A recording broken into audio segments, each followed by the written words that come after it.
Bonjour mes petits chats, c'est Poka. Bienvenue dans cette nouvelle chronique dans les brumes froides du royaume de Ravka. Là où la lumière peine parfois à traverser l'ombre, la saga Grisha de Leigh Bardugo nous entraîne dans un monde aussi fascinant que fragile. C'est une histoire de destin, de pouvoir, mais surtout de solitude. Car derrière la magie et les batailles se cachent des personnages marqués par leurs choix, leurs espoirs et leurs pertes. Au fil des pages, on découvre un univers où certains êtres, les Grisha, possèdent des dons capables de changer le monde.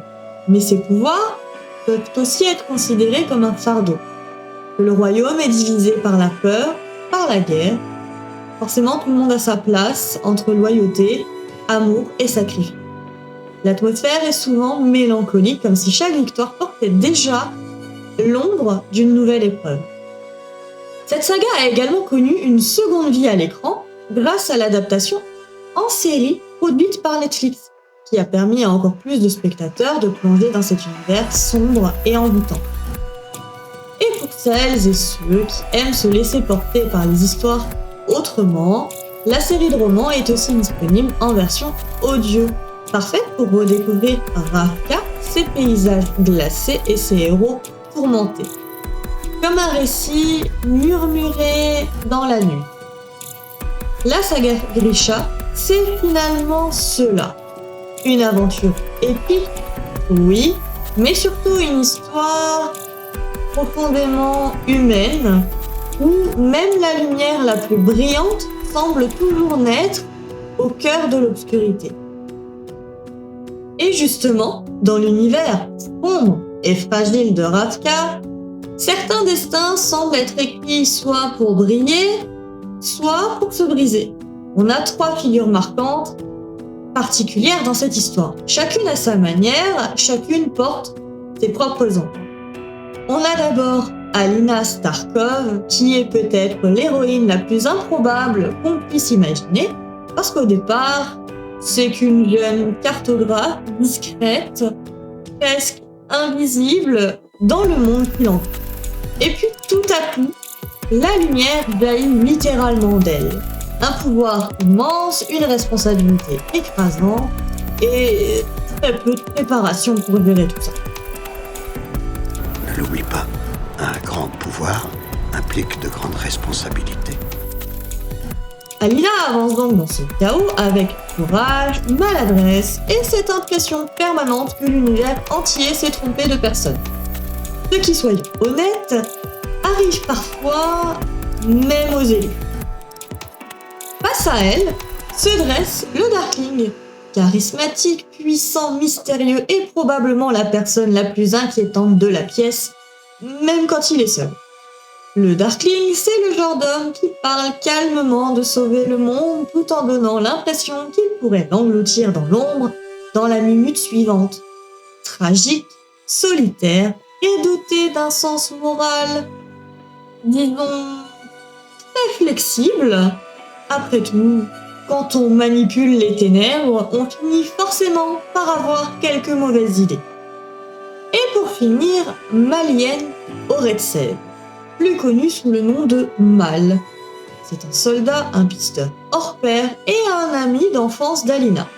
Lui, il n'a ni magie ni pouvoir spectaculaire, seulement une loyauté têtue et un talent remarquable pour survivre dans les pires situations. Mal est ce rappel constant que dans un monde rempli de sorciers capables de plier la réalité, ce sont parfois les gens ordinaires qui portent les combats les plus lourds. Et accessoirement ceux qui doivent gérer toutes les catastrophes causées par les sorciers. 3 destins liés par l'amour, la guerre et les décisions souvent terriblement mauvaises, mais prises avec les meilleures intentions du monde. Et dans Ravka, c'est déjà beau.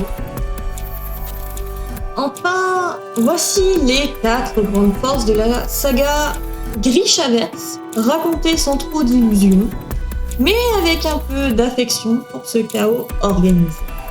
On a un univers riche et sombre. Le monde imaginé par Leigh Bardugo est fascinant. royaume en guerre, magie omniprésente, intrigue politique et une atmosphère souvent mélancolique.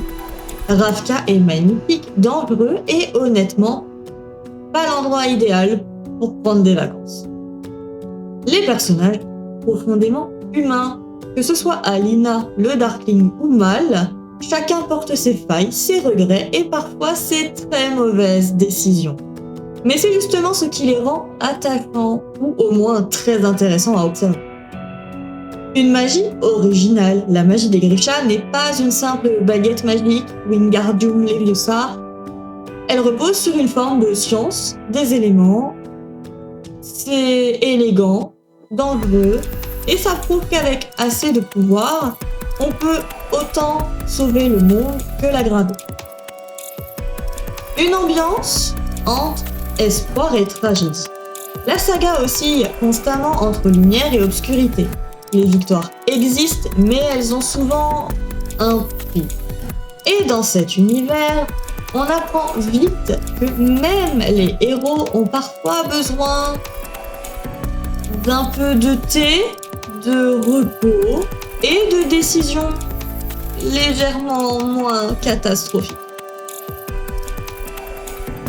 Et si cette plongée dans l'ombre et la lumière de Ravka vous a touché, ce n'est que le début. Car la prochaine chronique nous entraînera dans un tout autre voyage, tout aussi étrange et troublant, avec Lilith de Clive Staple Lewis, un récit à la frontière du rêve et du cauchemar, où les certitudes vacillent et où chaque vérité semble avoir un prix. En attendant, si la vidéo vous a plu, pensez à vous abonner, à laisser un petit like, ça fait toujours plaisir, même dans les mondes les plus sombres, et à partager autour de vous, parce qu'après tout, les meilleures histoires méritent d'être racontées encore et encore. À bientôt!